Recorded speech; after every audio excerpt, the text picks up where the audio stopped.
सत साहिब सतगुरुदेव की जय। बंदी छोड़ कबीर साहिब जी की जय। बंदी छोड़ गरीबदास जी महाराज जी की जय। स्वामी राम देवानंद जी गुरु महाराज जी की जय हो। सर्व संतों की जय, सर्व भक्तों की जय, धर्मी पुरुषों की जय।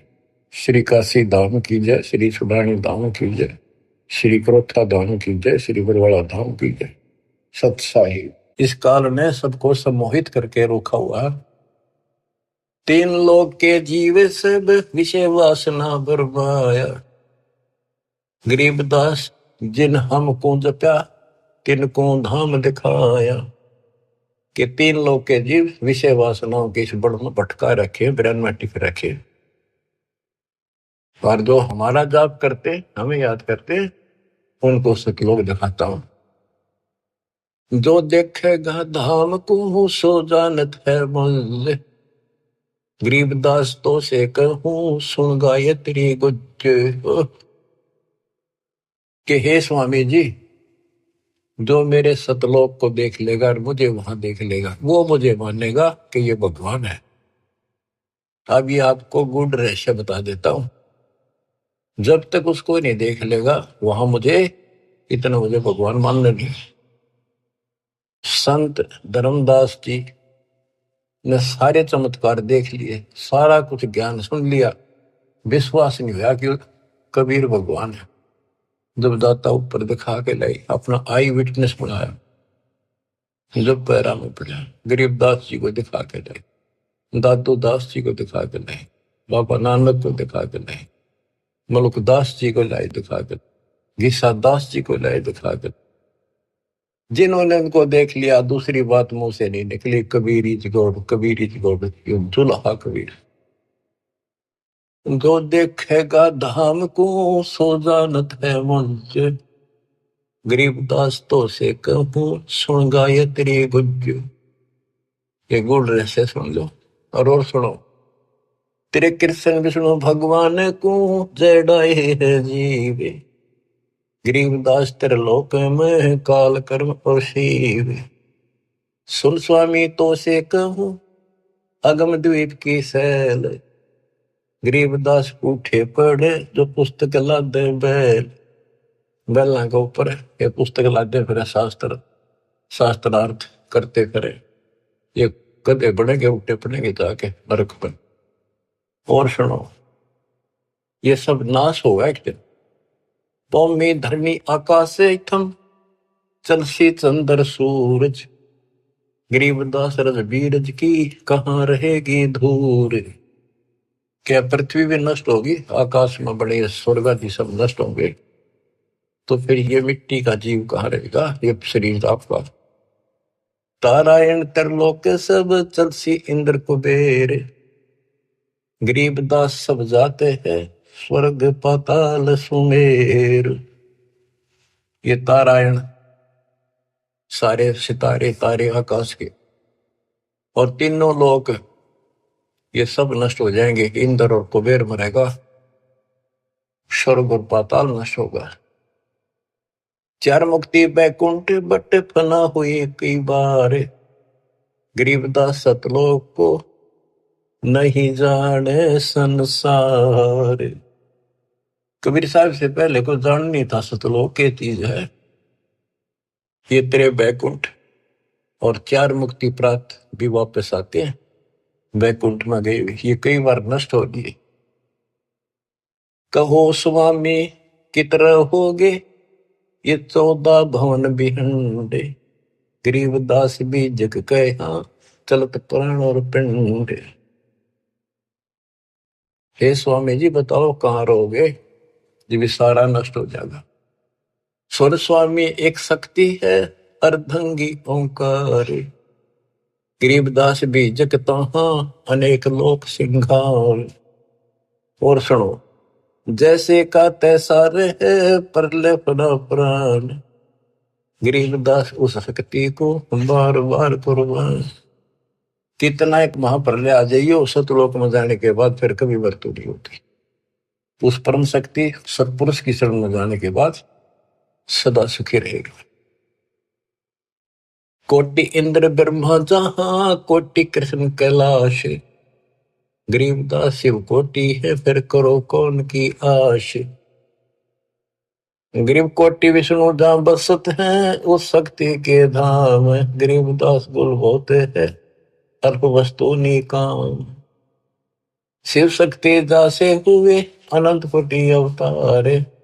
गरीबदास कुछ अलग को लखै सो, जाने करतारे।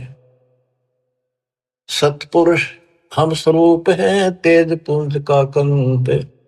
गरीबदास गुल से परे, चलना है बिन भीख। कहते हैं कि वो परमात्मा तेज पुंज का सतलोक में है। अब स्वामी जी क्या कहते हैं, जो तय कहा सो मैं लया, बिन देखे नहीं धीज। गरीबदास स्वामी कहे, कहाँ अल्प वो बीज।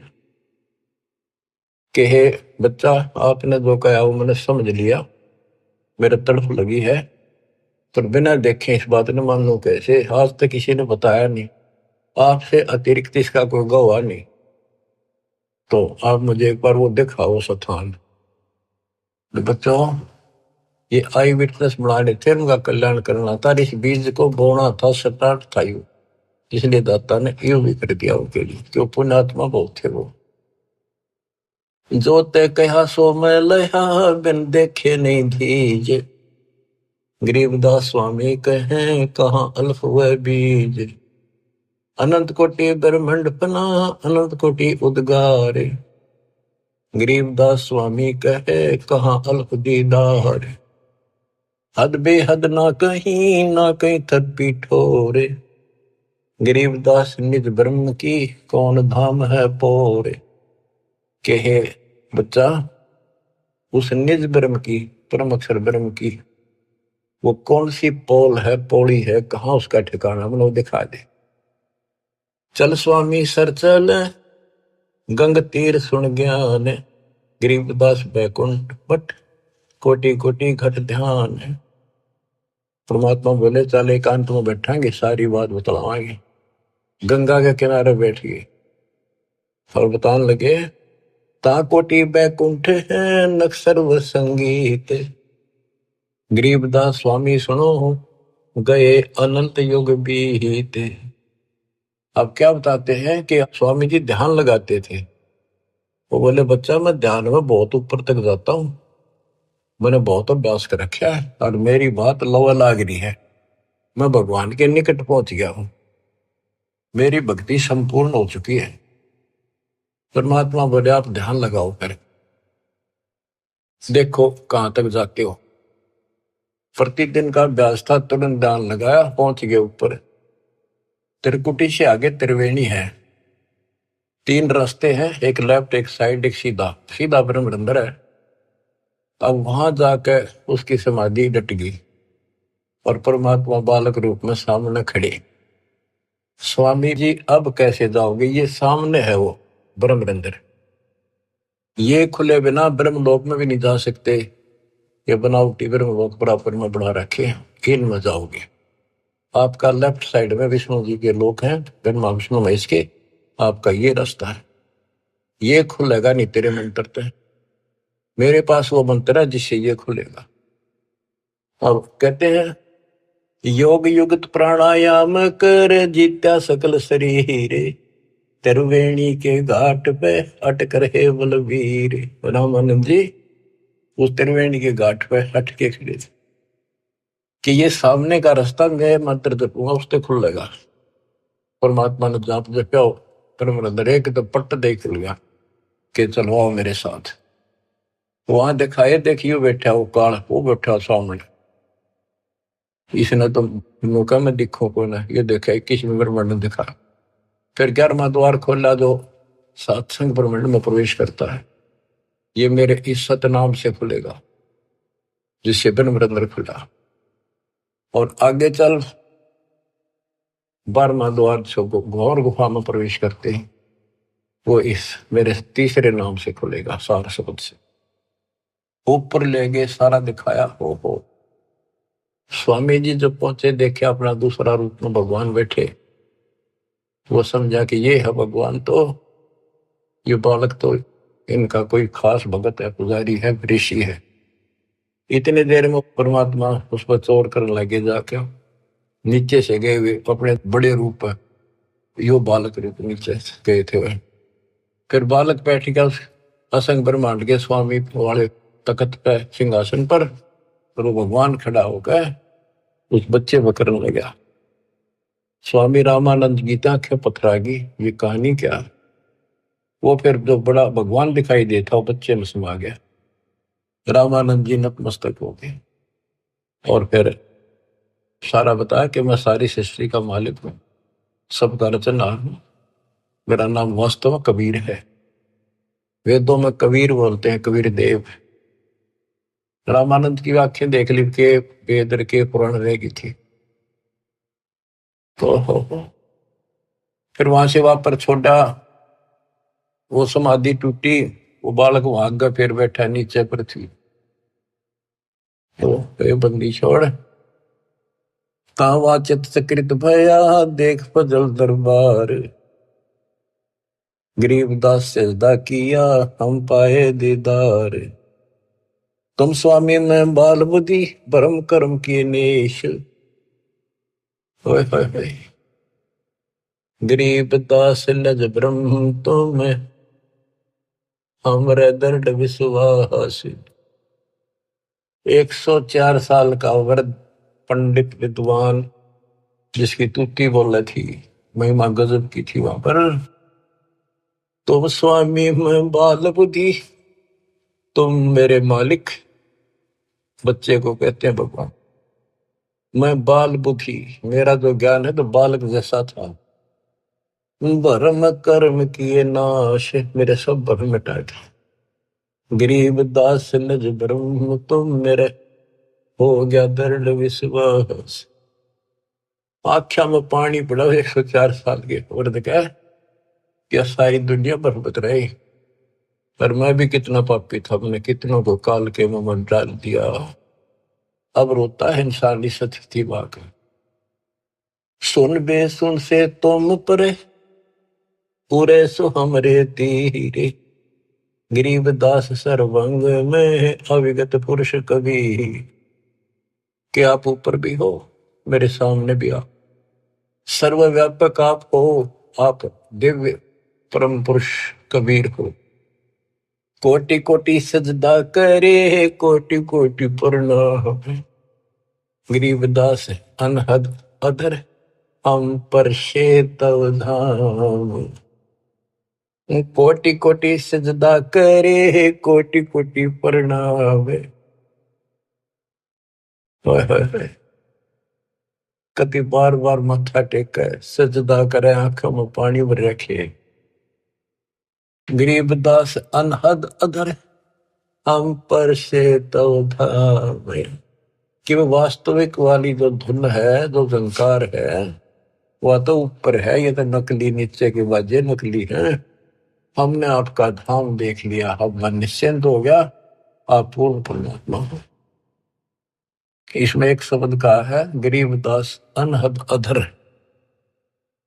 अनहद जैसे गरीबदास जी का शब्द है, कोई है रे परले पार का, वेद कह संकार का। कोई है रे परले पार का, कोई वेद कहे संकार का।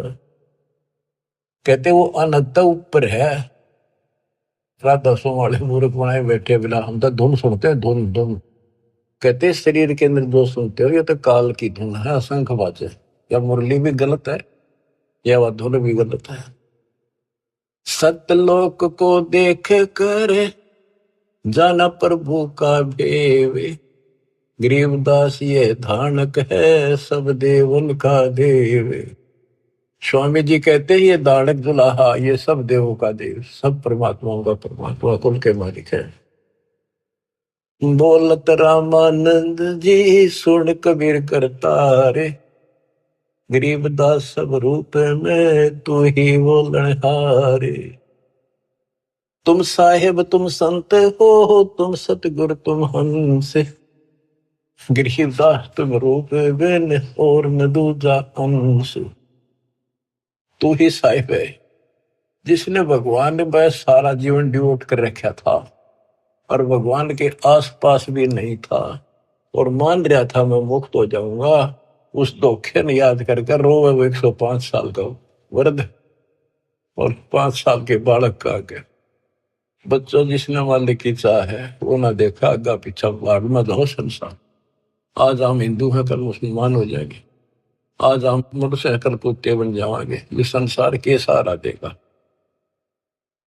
तुम साहिब आप परमात्मा हो और तुम ही वास्तव में संत हो और तुम ही सतगुरु हो जो सच्चा ज्ञान बताते हो और तुम ही हंस सच्चे भगत का रोल भी आप ही करे। देख कितनी गजब की वाणी, एक का वाणी बहुत कुछ बता दिया। तुम साहेब तुम संत हो, तुम सतगुरु तुम हंस, गरीबदास तुम रूप देने और न दूजा अंश। आपके बिना तो और कुछ भी नहीं, सब खाक भी नहीं, ये सब नकली सामान। मैं भगता मुक्ता भया किया कर्म कुंद नाश, गरीबदास अवगत में ले मिट्टी बन की बांश। मैं आपका भगत, मैंने तो अपने आप को मुक्त मान लिया, मेरा सारा भरम मिट गया। अब मैं आपकी शरण में पार होगा, मेरा सारा कर्म नष्ट कर दिया और मुझे भगवान मिल गए। मेरे मन की वासना या परमणा मिट गई। वस्तु मिली ठोड़ की ठोड़ मिट गई, मन पापी की दो। भरम मिटे मथुरा काशी के, भरम मिटे मथुरा काशी के, भाई जो गुरु वचन पे डट गए, कट गए 584 के। अब यही कह रहे रामानंद जी, मैं भगता मुक्ता भया किया कर्म कुद नाश, गरीबदास अवगत मेले मिट्टी मन की बांस। मेरी सारी परमणा मिटा दी, मेरे मन में वासनाएं थी, ये होगा वो होगा, परमणा थी, वो सब खत्म कर दी। दो ठोर है एक तू भया एक से दो, गरीबदास हम कारणे उतरे हो मगजोए। के दो ठोर है एक तू और भया एक से दो। हमारे लिए आप यहाँ आए हो दाता, इस गद्दे लोक में हमारे लिए आए। बोलत रामानंद जी सुनो कबीर सुभान, सुभान अल्लाह कहते ना, सुभान अल्लाह, ये हो सुभान अल्लाह। कबीर, सुभान का अर्थ है श्रेष्ठ, उत्तम। बोले रामानंद जी सुनो कबीर सुभान, गरीबदास मुक्ता हुए मेरे उधरे पेंड और प्राण। गोष्ठी रामानंद से काशी नगर मजारे, गरीबदास जंद पीर के हम पाए दीदार। बच्चों, आपको अमर कथा सुनने को मिल रही है, उस सच्चे भगवान की सत्यनारायण कथा सुनी। 104 साल का महापुरुष, उसके बाद सब कुछ छोड़ दिया। स्वामी जी बोले आप मेरे भगवान, आप मेरे गुरु, मैं आपका शिष्य, जो कहोगे नहीं करूंगा। मतलब भगवान चाहिए, समय थोड़ा सा रह गया और आस पास भी नहीं था, कत्ती जड़े डो दिए। परमात्मा बोले गुरु तो बने रहियो आप ही, नहीं तो संसार में गुरु मर्यादा नष्ट कर देगा, काल हरियो परमणा पैदा कर देगा, जिसका दाव लग जाएगा। और साधना में बताऊं ऐसे करते रहिए, संसार की दृष्टि मेरे गुरु रहो और मैं तो ऐसे करो, आपको पार करूंगा। तो बच्चों, रामानंद से लक्ष्य गुरु, तारे शिष के भाई और चेलों की गिनती नहीं जो सतलोक रहे सभा के। रामानंद जैसे उदेशित गुरु स्वरूप का उद्देश्य बना रहे थे, उनको शिष्य बनकर पार करा। और गुरु जी के सतपुरुष कबीर साहब के चेलों की गिनती नहीं, कितने सतलोक भेज दिए। सत कबीर द्वारे तेरे पर एक दास भिखारी आया। भक्ति की भिक्षा दे दी जो उम्मीद कटोरा लाया। बच्चों, आप इस प्रोसेस से गुजर चुके हो। रामानंद जी को पटड़ी पे लाकर छोड़ दिया था, एक जन्म होगा और सारनाथ होता हुआ रहा है। अब वो बच्चा यहाँ आएगा, मुक्ति की मिलेगी। अब इसने तुम मानो ना मानो, इस प्रोसेस से गुजार चुका मालिक आपको। आप तो प्योर बना के छोड़ दिए, सीधे सतलोक जाओगे। कुर्बान हो जाओ ये झंझट जो आज तुम चपटे बैठे हो, जिससे संपत्ति और संतान का।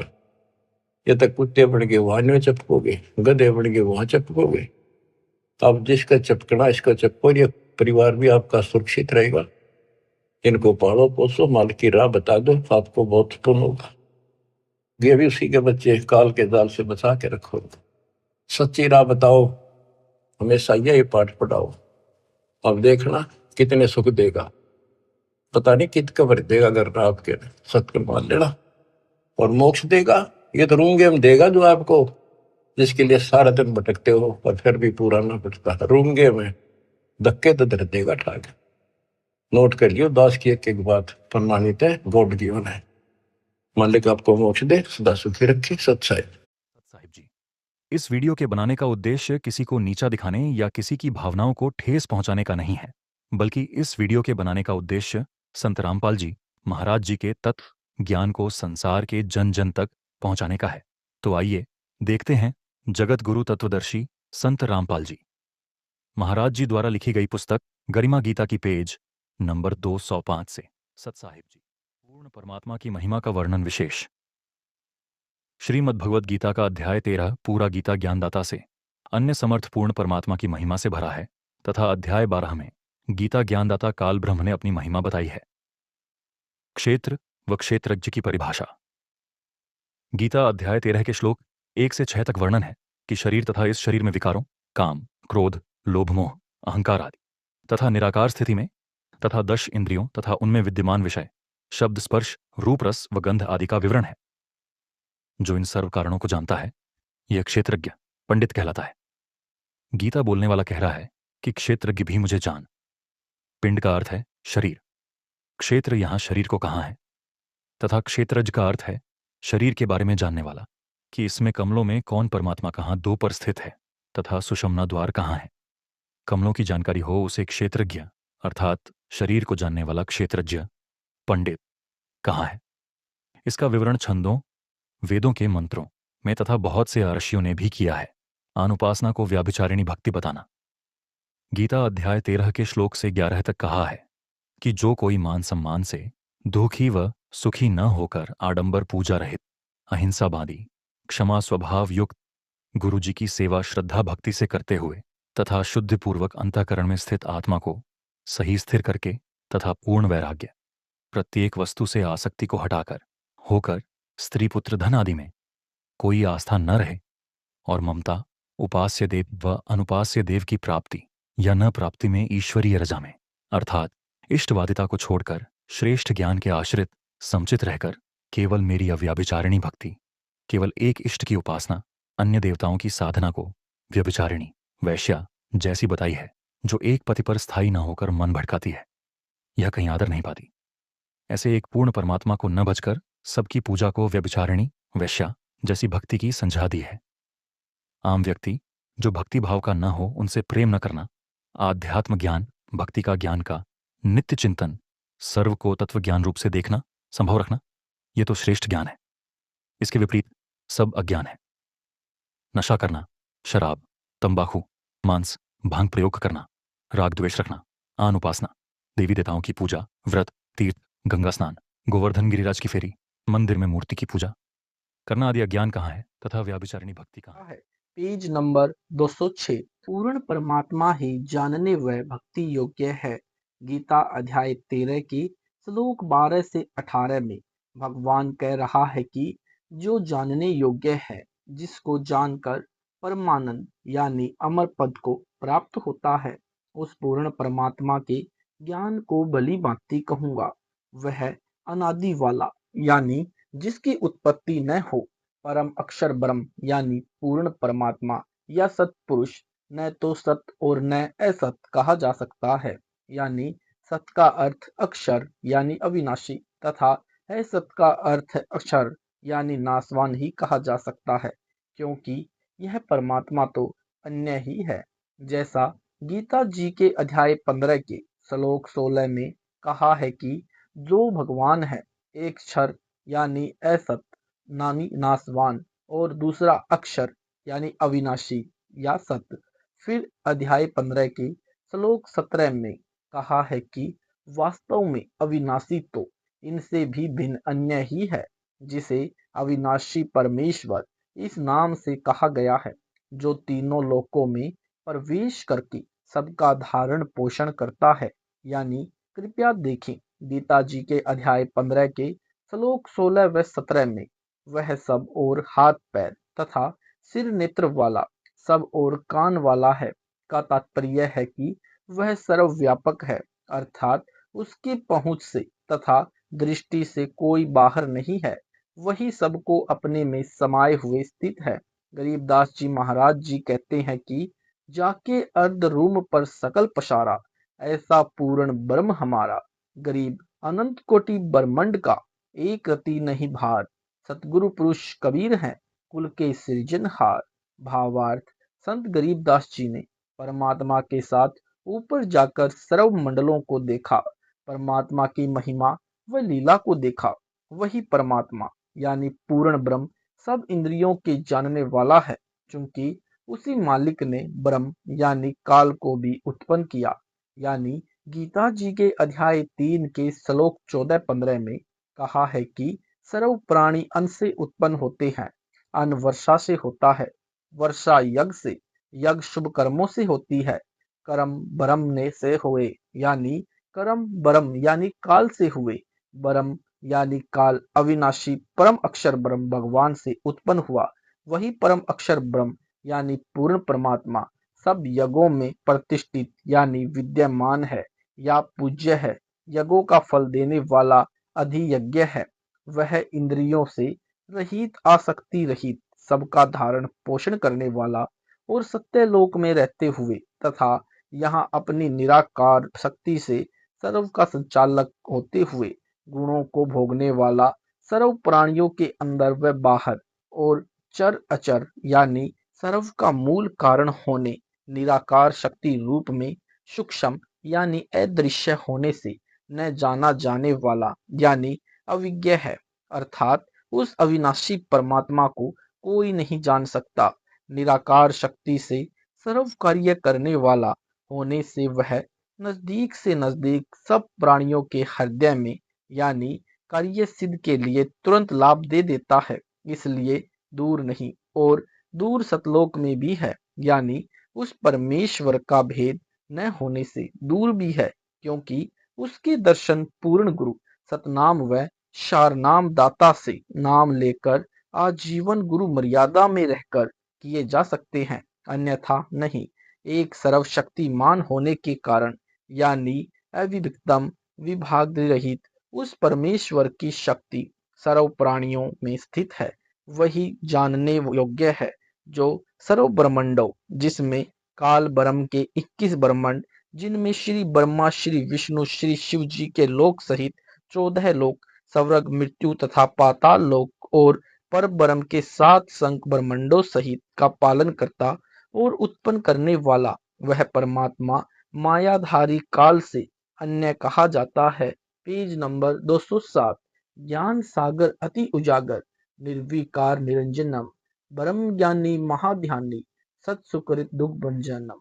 आदरणीय गरीबदास जी महाराज अपनी अमृत वाणी ब्रह्म वेदी में उसी पूर्ण परमात्मा के विषय में कहा है।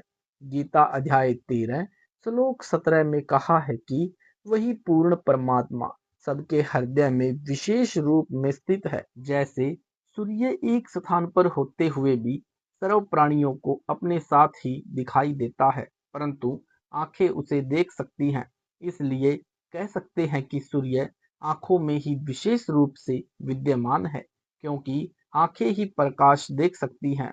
जो उष्णता यानी सूर्य का विशेष रूप में गुण है, उसे केवल महसूस किया जा सकता है। इसी प्रकार पूर्ण परमात्मा सतलोक में रहकर भी प्रत्येक प्राणी के हृदय कमल में जीव के साथ सूर्य की उष्णता की तरह अपनी निराकार शक्ति द्वारा अभेद भी रहता है। गीता अध्याय 13 श्लोक 18 में क्षेत्र तथा जानने योग्य उत्तम ज्ञान संक्षेप में कहा है। मत भक्त विचारों पर चलने वाला भक्त उसी विचारों वाला हो जाता है। यदि श्रीमद् भगवत का संधि छेद करें तो श्रीमद् भगवत गीता, यहाँ श्रीमत का अर्थ है कि अति उत्तम विचार जो भगवान ने दिए। गीता का अर्थ ज्ञान है, इसलिए श्रीमद् भगवत गीता का अर्थ है जो श्रेष्ठ विचार भगवान ने स्वयं दिए वह ज्ञान है। मत भक्त का भावार्थ मत भक्त बनता है, अर्थात ऊपर के ज्ञान यानी मत विचारों को जानकर वह मत भक्त उन्हीं विचारों यानी मत वाला के भाव वाला हो जाता है। प्रकरण वश मत का अर्थ मेरा भी होता है। जो भगवत भक्त इस उत्तम ज्ञान को जानकर उन्हीं विचारों अनुरूप हो जाता है तथा काल यानी ब्रह्म के जाल से निकल जाता है। यहाँ तक कि गीता जी के अध्याय 7 के श्लोक 24 में कहा है कि बुद्धिहीन मेरे अनुत्तम यानी गंदे, अटल अविनाशी यानी काल भाव की मैं अदृश्य हूँ, कभी आकार में सर्व के समक्ष नहीं आता को नहीं जानते। इसलिए मुझे व्यक्ति यानी कृष्ण रूप में ही समझते हैं, अर्थात मैं व्यक्ति यानी आकार रूप में कभी नहीं आता।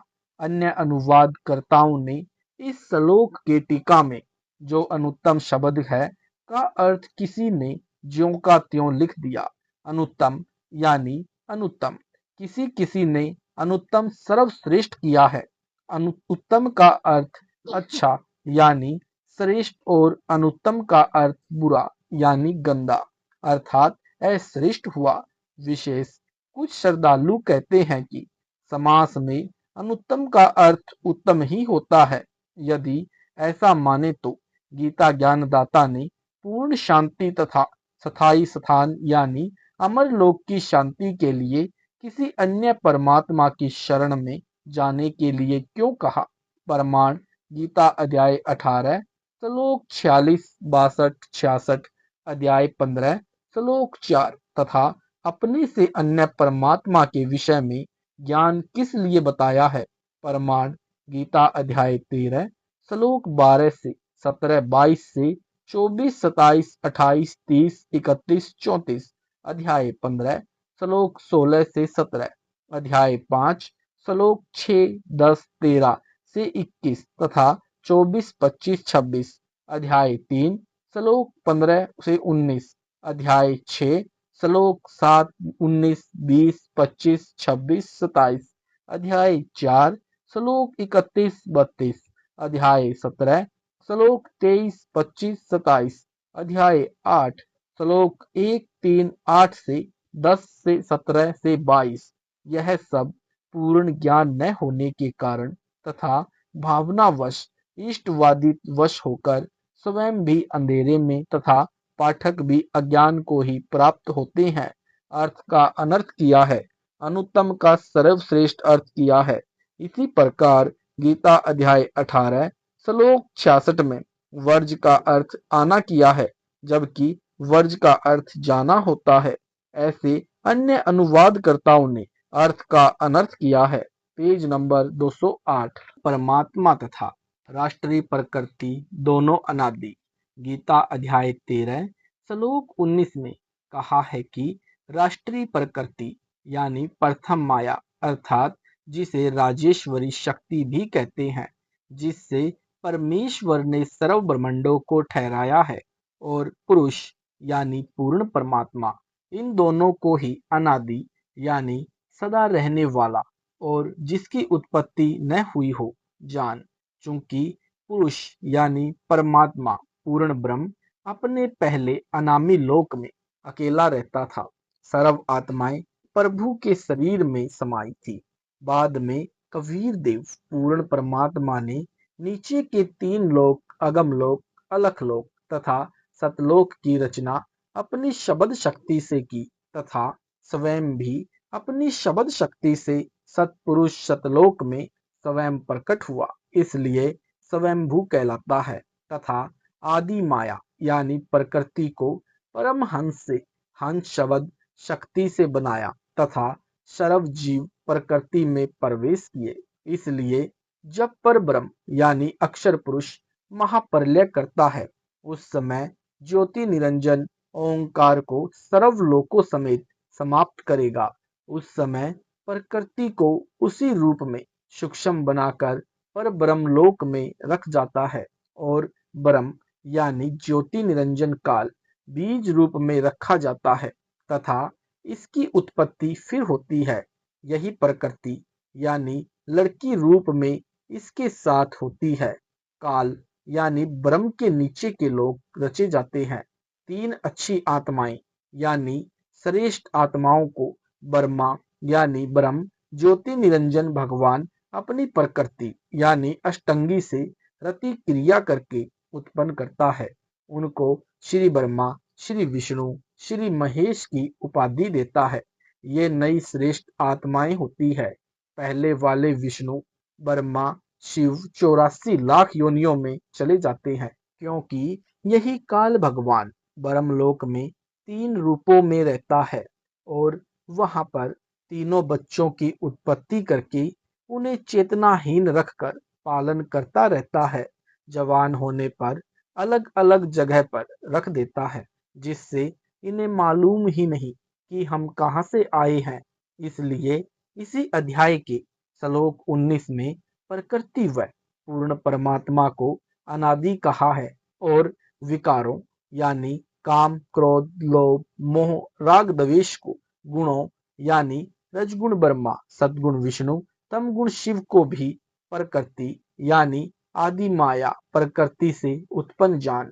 गीता अध्याय 13 श्लोक 20 में कहा है कि जगत की उत्पत्ति का कारण तथा कर्म यानी कार्य के लिए प्रकृति ही मुख्य है तथा पुरुष यानी सत्पुरुष अपने भक्त का सुख दुख का कारण कहा जाता है, क्योंकि पूर्ण ब्रह्म यानी परम अक्षर पुरुष सर्वव्यापक तथा सर्वशक्तिमान व सर्व जीवों में स्थित होते हुए भी उन जीवों के कष्ट को बिना नियमित साधना यानी पूर्ण गुरु जो सतनाम व शारनाम देता है, उससे दीक्षा लेकर साधना किए बिना दूर नहीं कर सकता। जीव को शक्ति देकर जीव स्थिति में चला रहा वही पूर्ण परमात्मा इस सुख दुख का कारण कहा है। गीता अध्याय 13 श्लोक 21 में कहा है कि परम अक्षर ब्रह्म यानी सत्पुरुष सूर्य की तरह सर्वव्यापक होने से प्रकृति में भी स्थित है। प्रकृति से उत्पन्न तीनों गुणों रजगुण ब्रह्मा जी, सतगुण विष्णु जी तथा तमगुण शिव जी की उपासना का भी भोग लगाने वाला मूल परमात्मा ही है। सर्व को कर्म आधार पर नियमानुसार फल देने वाला भी वही पूर्ण ब्रह्म ही है। इसलिए गुणों का भोक्ता कहा है। गुणों का संग यानी तीनों देवताओं की उपासना करने से अच्छी बुरी योनियों में यानी प्राणी जन्म लेते हैं। गीता अध्याय 13 श्लोक 22 में कहा है कि यही सत्पुरुष यानी पूर्ण परमात्मा उपद्रष्टा यानी सबको बाहर भीतर से देखने वाला तथा अनुमंता यानी कर्म अनुसार कर्म की अनुमति देने वाला, धारण करने वाला और सर्वस्वा होने के कारण महेश्वर यानी पूर्ण ब्रह्म है, जो इस शरीर यानी क्षेत्र में भी है। इसी को क्षेत्र व शरीर भी कहा है।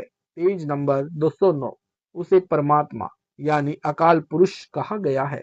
अध्याय 13 श्लोक 23 में कहा है कि इस प्रकार जो कोई परमात्मा यानी पूर्ण ब्रह्म तथा प्रकृति यानी अष्टंगी को गुणों यानी ब्रह्मा विष्णु महेश सही ठीक से जान लेता है, वह सब प्रकार से पूर्ण ब्रह्म की उपासना करके वर्तमान में भी फिर नहीं जन्मता, अर्थात उसी जीवन में अपनी भक्ति को सुचारू करके यानी पूर्ण गुरु तत्वदर्शी संत की तलाश करके मुक्त हो जाता है। अन्य अनुवादकर्ताओं का गोलमाल। गीता अध्याय 13 श्लोक 22 में मेरे से अन्य सब अनुवादकों ने गलत अनुवाद किया है। लिखा है कि देह यानी शरीर में स्थित यह आत्मा वास्तव में परमात्मा ही है। यही ब्रह्म आदि का भी स्वामी होने से महेश्वर है। सबका धारण पोषण करने वाला होने से भरता है, जीव रूप में भोगता है। पाठक जन विचार करें। अनुवादक ने आत्मा को ब्रह्मादिक यानी ब्रह्मा विष्णु तथा शिव का भी स्वामी बताया है, जो आध्यात्मिक ज्ञान का टोटा स्पष्ट दिखाई देता है। देखें इस अनुवाद जय दयाल गोविंद का द्वारा अनुवादित गीता अध्याय 13 श्लोक 22 की फोटोकॉपी। यह फोटोकॉपी गीता अध्याय 13 श्लोक 22 की है, जिसका अनुवाद जय दयाल गोविंदका ने किया है तथा गीता प्रेस गोरखपुर से प्रकाशित है। इसमें स्पष्ट है कि अनुवादक को तत्व ज्ञान का अभाव रहा है, जिस कारण से गलत अनुवाद किया है कि इस देही यानी शरीर में स्थित यानी पुरुष आत्मा वास्तव में परमात्मा ही है। यही सबका पालन पोषण करने वाला ब्रह्मादिक यानी ब्रह्मा विष्णु तथा शिव का भी स्वामी होने से महेश्वर तथा शुद्ध सच्चिदानंद घन ब्रह्म होने से यानी परमात्मा परमात्मा ऐसा कहा गया है। यह अनुवाद पूर्ण रूप से गलत है। कृष्ण कृपा मूर्ति श्री श्रीमद ए.सी. भक्ति वेदांत स्वामी प्रभुपाद द्वारा अनुवादित तथा भक्ति वेदांत बुक ट्रस्ट द्वारा प्रकाशित एवं मुद्रित में इस अध्याय 13 के श्लोक 22 का अनुवाद ठीक किया है। इन्होंने इस श्लोक की संख्या 23 लिखी है। मूल पाठ वही है, पेज नंबर 210। यह फोटोकॉपी गीता अध्याय 13 श्लोक 22-23 की है। अनुवादक ने अनुवाद कुछ कुछ ठीक किया है, कुछ गलत किया है। जो गलत किया है उस पर प्रकाश डालता हूँ। अनुवाद में लिखा है कि इस शरीर में एक अन्य दिव्य भोक्ता है जो ईश्वर है। शब्दार्थ में पुरुष का अर्थ भोक्ता किया है और परे का अर्थ दिव्य किया है, जबकि पुरुष का अर्थ परमात्मा है और परे का अर्थ भी अन्य यानी दूसरा है। अनुवाद में भी गलत किया है। अनुवाद में यह तो स्पष्ट है कि जीवात्मा से अन्य परमात्मा भी शरीर में है। यह दास यानी रामपाल दास यानी अनुवादक व लेखक भी यही कहता है कि जीवात्मा के साथ परम अक्षर ब्रह्म की शक्ति अभेद है, परंतु अन्य अनुवादक तत्व ज्ञान से परिचित नहीं है, जिस कारण से कोई न कोई गलती कर ही देते हैं। उदाहरण के लिए जय दयाल गोविंदका ने तो पूर्ण रूप से इस अध्याय 13 के श्लोक 22 का अनुवाद गलत किया है। जो आप जी ने इस श्लोक के अनुवाद की फोटोकॉपी में देख लिया है। एस्कोन वालों ने भी शब्दों का अर्थ गलत किया है।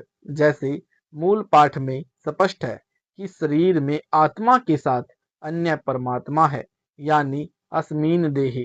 इस शरीर में यानी परपुरुष अन्य परमेश्वर है, जो यानी उपद्रष्ट अनुमंता भर्ता भोक्ता महेश्वर परमात्मा इति च अपि उक्त, यानी जीवात्मा के प्रत्येक कार्य पर दृष्टि रखने से उपद्रष्टा किसी भी कार्य करने के विचार के समय अपनी प्रेरणा से अनुमति देने वाला और सर्व का धारण पोषण करने से भर्ता धार्मिक अनुष्ठानों में भोग लगाने वाला होने से भोक्त और ब्रह्मादिक यानी ब्रह्मा विष्णु शिव को ब्रह्मादिक कहा जाता है। जैसे ब्रह्मा के चारों पुत्रों को सनकादिक कहते हैं तथा शर पुरुष यानी काल ब्रह्म तथा अक्षर पुरुष का भी स्वामी यानी ईश होने से महेश्वर तथा आत्मा से भी श्रेष्ठ होने से परमात्मा कहा गया है।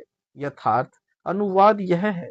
एस्कोन वालों ने पुरुष है पर का अर्थ यानी गलत किया है, जो इस प्रकार है। पुरुष का अर्थ भोक्ता किया है, पर का अर्थ दिव्य किया है, जो गलत है। अनुवाद में भी गलत लिखा है कि इस शरीर में एक अन्य दिव्य भोक्ता है जो ईश्वर है, जबकि यथार्थ अनुवाद ऊपर मेरे द्वारा किया गया है। इस प्रकार गीता का यथार्थ भावार्थ गीता पाठकों तक नहीं पहुंच पाया, जिसकी पूर्ति इस पुस्तक यानी गरिमा गीता की में की गई है। Page number 211। मनमुखी साधना व्यर्थ। गीता अध्याय 13 की श्लोक 24 में कहा है कि आत्म तत्व में पहुंचने के लिए कुछ तो आत्म ध्यान यानी मेडिटेशन के द्वारा, दूसरे कुछ ज्ञान योग यानी केवल कीर्तन व पाठ करके, से दूसरे जो वे कर्म योग से आत्म दर्शन करते हैं। क्योंकि परमात्मा पूर्ण ब्रह्म को पाने के लिए आत्म शुद्धि की जाती है। उसके तरीके ऊपर वर्णन किए हैं। आत्म शुद्धि तो समझो खेत यानी क्षेत्र सवार दिया, यदि उसमें सत्य नाम बीज नहीं बोया तथा सार नाम रूपी कलम नहीं चढ़ाई तो भी केवल आत्म शुद्धि से भी बात नहीं बनेगी, अर्थात मुक्ति नहीं। इसलिए काल भगवान सत्य नाम की जानकारी नहीं देता, केवल एक अक्षर ओम यानी मंत्र का जाप बताता है। यह मंत्र यानी बीज है। इस मंत्र से केवल स्वर्ग महास्वर्ग तथा फिर जन्म मरण ही प्राप्त हो सकता है, अर्थात पूर्ण मुक्ति नहीं। यहाँ पर ज्ञान तो दे दिया आम के पौधे यानी पूर्ण ब्रह्म पूर्ण पुरुष का, परंतु बीज यानी मंत्र नाम दे दिया बबूल यानी काल ब्रह्म का। इसलिए जीव आम का फल प्राप्त नहीं कर पाते तथा अंत में तपतशिला पर काल भूनता है। उस समय पछताते हैं, फिर क्या बने। कबीर, करता था तो क्यों रहा, अब कर क्यों पछताए, बोवे पेड़ बबूल का, आम कहाँ से खाए। विशेष गीता अध्याय 13 श्लोक 24 का भावार्थ है कि जो संख्या योगी अर्थात तत्वज्ञानी शिक्षित व्यक्ति हैं, वे अपनी साधना तत्वज्ञान के आधार से दूध और पानी छानकर प्रारंभ करते हैं। दूसरे कर्म योगी अर्थात जो ज्ञानी व शिक्षित हैं, उनको शिक्षित व्यक्ति जैसी सलाह देता है, वे उनके कहने पर कर्म योग आधार से अर्थात ज्ञान की काट छाट न करके भक्ति कर्म में लग जाते हैं। वे कर्म योगी कार्य करते करते साधना करते हैं। गीता अध्याय 5 श्लोक 4-5 में कहा है कि दोनों प्रकार के साधक यानी सांख्य योगी व कर्म योगी समान भक्ति फल प्राप्त करते हैं। भक्ति के लिए अक्षर ज्ञान आवश्यक नहीं। गीता अध्याय 13 के श्लोक 25 में कहा है कि परंतु इनसे अन्य भक्त स्वयं विद्वान न होने से दूसरों से सुनकर उपासना करते हैं तथा वे सुनकर मार्ग पर लगने वाले यानी सुरति प्रायण भी यदि उनकी भक्ति पूर्ण संत के अनुसार है यानी सतनाम व सार नाम की करते हैं, तो मृत्यु यानी जन्म मरण से तर जाते हैं यानी मुक्त हो जाते हैं, चाहे वे विद्वान भी न हो। अर्थात भक्ति मुक्ति के लिए पढ़ा लिखा अर्थात विद्वान होना आवश्यक नहीं है, उसकी साधना शास्त्र विधि अनुसार होनी चाहिए। गीता अध्याय 13 के श्लोक 26 में वर्णन है कि हे अर्जुन, जितने भी स्थावर जंगम जीव हैं, वे क्षेत्र यानी शरीर रूप खेत तथा क्षेत्रज्ञ यानी ब्रह्म के संयोग से ही उत्पन्न समझ। क्योंकि इस मिट्टी आदि 5 तत्व के पुतले को पूर्ण पुरुष सत्पुरुष की शक्ति ही चला रही है तथा काल अपनी प्रकृति यानी दुर्गा के संयोग से जीव उत्पन्न करता है। Page number 212। पूर्ण ज्ञानी वही है जो केवल पूर्ण परमात्मा को अविनाशी मानता है। गीता अध्याय 13 के श्लोक 27 का भाव है कि परमात्मा को जो अविनाशी रूप से जानता है, वह यानी साधक सही जानने वाला कि जीव स्थूल शरीर में नष्ट होता नजर आता है, परंतु सूक्ष्म शरीर में जीवित रहता है। वह भी परमात्मा की शक्ति से ही जीवित है। उसकी शक्ति के बिना जीव निष्क्रिय है। जैसे देवी भागवत महापुराण में प्रकृति देवी यानी अष्टंगी कहती है कि हे ब्रह्मा, हे विष्णु, हे महेश, तुम और सर्व प्राणी मेरी शक्ति से चल रहे हो। यदि मैं अपनी शक्ति वापिस ले लूं तो तुम जगत तथा सर्व प्राणी शून्य हो जाएंगे। देखिए देवी भागवत महापुराण। फिर इस प्रकृति यानी माया को शक्ति सतपुरुष से ही प्राप्त है। इसलिए शक्ति का मूल स्रोत पूर्ण परमात्मा होने का कारण कहा है कि उसी शक्ति से क्षेत्रज्ञ यानी काल के द्वारा जीव उत्पन्न होते हैं। गीता अध्याय 13 की श्लोक 28 में कहा है कि जो साधक उसी परमात्मा को समान भाव से सर्वत्र स्थिति मानता है, यानी वह आत्मघात नहीं कर रहा है, यानी सूर्य दूर स्थान पर होते हुए भी उसकी उष्णता निराकार रूप में सर्वव्यापक है। सत्य ज्ञान होने से सही मार्ग पर लगकर पूर्ण गुरु यानी जो पूर्ण ब्रह्म के सतनाम व सार नाम का दाता है से नाम लेकर मुक्त हो जाता है। इससे परम गति यानी पूर्ण मुक्ति को प्राप्त होता है, क्योंकि पूर्ण परमात्मा सत्पुरुष की भक्ति न करके तीन लोक यानी ब्रह्मा विष्णु शिव व माई प्रकृति व काल ब्रह्म की साधना से जीव की 184 जूनियों में ब्रह्मणता भटकना नहीं मिटती। इसलिए यह साधना व्यर्थ है। यह काल साधना तो सर्व जीव बहुत बार कर चुके हैं। इंद्र कुबेर ईश यानी भगवान पद ब्रह्मा विष्णु शिव जैसी अच्छी उपाधि काल यानी ब्रह्म साधना से अनेकों बार प्राप्त की, परंतु पूर्ण संत न मिलने से पूर्ण परमात्मा यानी परमेश्वर का ज्ञान नहीं हुआ। इसलिए उत्तम साधना नहीं मिली, पूर्ण मुक्ति यानी परम गति नहीं हुई। अध्याय 13 में सारे अध्याय में पूर्ण परमात्मा की जानकारी दी है कि उस परमात्मा की भक्ति से जीव पूर्ण मोक्ष अर्थात अनादि मोक्ष प्राप्त कर सकता है। परंतु गीता जी में पूर्ण पुरुष की भक्ति कैसे करें, यह जानकारी कहीं नहीं। वह जानकारी केवल पूर्ण संत यानी सतगुरु अर्थात तत्वदर्शी संत ही दे सकते हैं, जिसका विवरण गीता अध्याय 4 मंत्र 34 में है। इसलिए गीता जी के अध्याय 13 के श्लोक 28 में कहा है कि जिसको उस परमात्मा की वास्तविक स्थिति का ज्ञान हो गया है, वह यानी आत्मना आत्मानम यानी आत्मघात से बच गया। इससे स्पष्ट है कि काल यानी ब्रह्म स्वयं कहता है कि यदि मेरी भक्ति साधक करता है तो कुछ समय के लिए जन्म मरण यानी कल्प अंत तक मैं भी समाप्त कर सकता हूँ।